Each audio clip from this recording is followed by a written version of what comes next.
Oil prices and gas-related stocks soaring today. We're seeing crude there up almost 5%. Exxon also enjoying gains there more than 5%. And look at Chevron as well, almost 6%, as we see them really making gains here ahead of the OPEC Plus meeting in Vienna on Wednesday. So here to break down what the meeting could mean for oil prices is Greg Sharenow, Pimco portfolio manager and head of Commodities. So these gains that we're seeing right now, we have some analysts saying, look, we could be looking at potentially $100 a barrel soon. Do you think the same? Yeah, I think there is upside to oil right now. What is remarkable is that we're talking about OPEC curtailing production at a time where the inventories globally are at the lower end of the historical range. And you're looking at it in the market, which is highly backwardated, which is a state where the prompt prices are above deferred prices, which is typical when a market is tight and consumers are willing to pay a premium for immediate delivery. If you look at the carry in the oil markets exceeding 15%, which is on the upper end of historical range, to think that OPEC is taking this as a time to cut is really without historical precedent. And if they do so, they're going to continue to keep the inventories low, which will keep upward prices.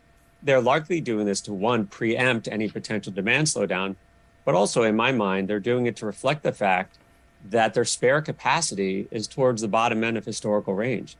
It's sort of like driving a car with your foot pressed down all the way to the metal and you're starting to get feedback and vibrations in the system. And I think as a result, they want to move off of their production that they're at right now in order to create some spare capacity in the system and create some flexibility should there be additional outages down the road. So I think this is a constructive action that they're taking that should help solidify the prices and lead to upside prices down the line. Greg, how high do you see prices going, at least in the short term here? And when you talk about what has been priced in, not only to crude, but other commodities as well, has the recession fully been priced in? Well, if we do, it has to do, the answer to that question is a function of how deep the recession is. And it'll have difference for different commodities. Metals will have a very different response function to a slowdown in the global economy than, let's say, energy right now, which has significant upside from geopolitical issues such as Russia and the invasion of Ukraine and the upcoming sanctions that are coming down in December and into the first quarter in Europe that are likely to keep markets such as oil incredibly tight. So I think when we're talking oil specifically, I think it has overly discounted demand weakness. For metals, this situation could be very different. It depends on the severity of the recession, which is now becoming increasingly likely over the next 12 to 18 months. And Greg, you talked about some of the geopolitical issues. Obviously, not just Russia. You also have Iran. You have China also in the mix as well when it comes to this. And so then in terms of solutions, we've seen these price caps coming into play. What is actually going to make the biggest difference in what we see with oil prices? So certainly the global market right now has not seen the tailwind in terms of Chinese demand that you have seen in previous commodity price rises in the last 20 years. And that's actually remarkable that many of the energy markets are this tight without the benefits of China.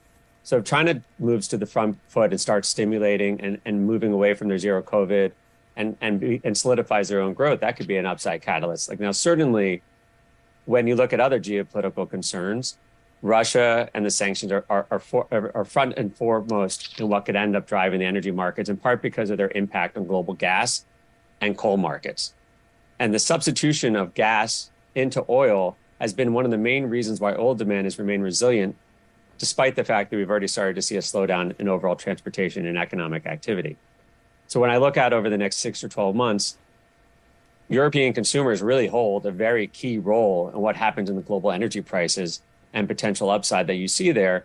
Because if they do turn their thermostats down and we have enough conservation, a reduction in European gas prices, which will lead to lower coal and natural gas prices globally, which will bring down power prices, which will be very helpful in offsetting some of the inflationary effects that we've seen and helping pocketbooks and government balance sheets.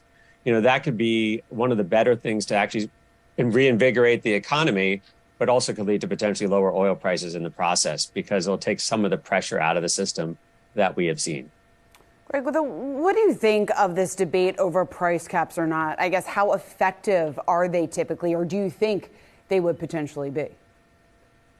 So it's being sold right now, when you're talking about oil specifically, as an attempt to get around European sanctions. You agree to a price cap, we'll waive some of these sanctions on shipping and insurance, and hopefully that will grease the wheels. But that is not ultimately how the market should function And I think the price cap could likely backfire, in part because Russia holds a say in how much they're willing to sell and to who and at what price. And we have seen small reductions in export volumes could have outsized impact on prices, particularly when the market is tight. Now, in Europe, the problem is it sends the wrong incentives to the consumers, particularly if there's some sections that aren't capped, they will have a higher burden to bear if the market is tight. So, for example, if you're going to cap residential, commercial, the industrial end users will have ultimately higher prices to manage through the demand rationing that needs to happen. So price caps are really not the ultimate solution that's going to rebalance the market. And unfortunately, it could lead to more volatility than they're hoping for.